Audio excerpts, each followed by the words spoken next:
Се заострува дипломатската офанзива на Скопје и Софија во пресрет на Европскиот самит на крајот од месецот.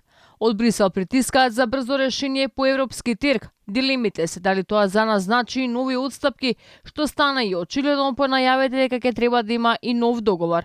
Посредбите во Охрид со македонскиот државен врв и порака дека сите во Брисел сакаат прифатливо решение за билатералниот спор, еврокомесарот за проширување Оливер Вархеј на средби со властите во Софија.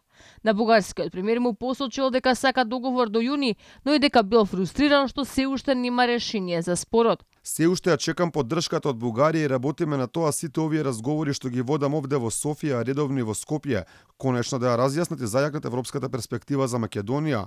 Би сакале да видиме договорот да биде постигнат во јуни, затоа утрово се среќавам со премиерот и со министерот за надворешни работи, а ќе се сретнам и со претседателот. По турнејата на Вархеј, во Скопје викендов пристигнува и германскиот канцелар Олаф Шолц, кој треба да го принесе ставот на европските челници, особено што токму тој јасно даде поддршка на понудата на францускиот претседател Макрон да се потпише нов договор меѓу Македонија и Бугарија. А што конкретно ќе донесе посетата на Олаф останува да видиме, но ова е втора посета на германски канцелар во клучен момент за Македонија, ако се земе во предвид дека кога по посетата на Ангела Меркел во Скопје беше сменето уставното име на државата. Председателот Стево Пендаровски пак не одговора на новинарски прашања околу ваквата понуда, но бил загрижен за процесот на интеграциите. Представувајќи го планот за развој на Македонија, сериозно забележа дека лошите политики сериозно ја подриваат довербата кај македонскиот народ за преговорите со Унијата. Дијагнозата на проблемите со кои со години се соочува Северна Македонија е загрижувачка. Имаме скромен економски раст, ниско ниво на конкурентност и недоволна вклученост во меѓународните синџири на набавки. Корупцијата, клиентелизмот и сивата економија не следат практично од независноста.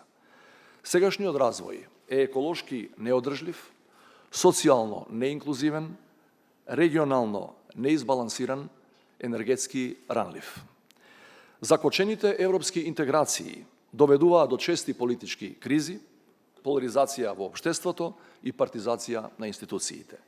А ќе биде ли Македонија повторно ставена во тесно и приморана да стави подпис на нов договор со Бугарија? Францускиот претседател Макрон има нова понуда, односно да биде подпишан нов договор настрана од договорот за добрососедство, кој требало да биде подпишан во Париз. Сепак, ставовите на бугарските власти остануваат непроменети дека мора да бидат исполнети сите бугарски барања за симнување на ветото.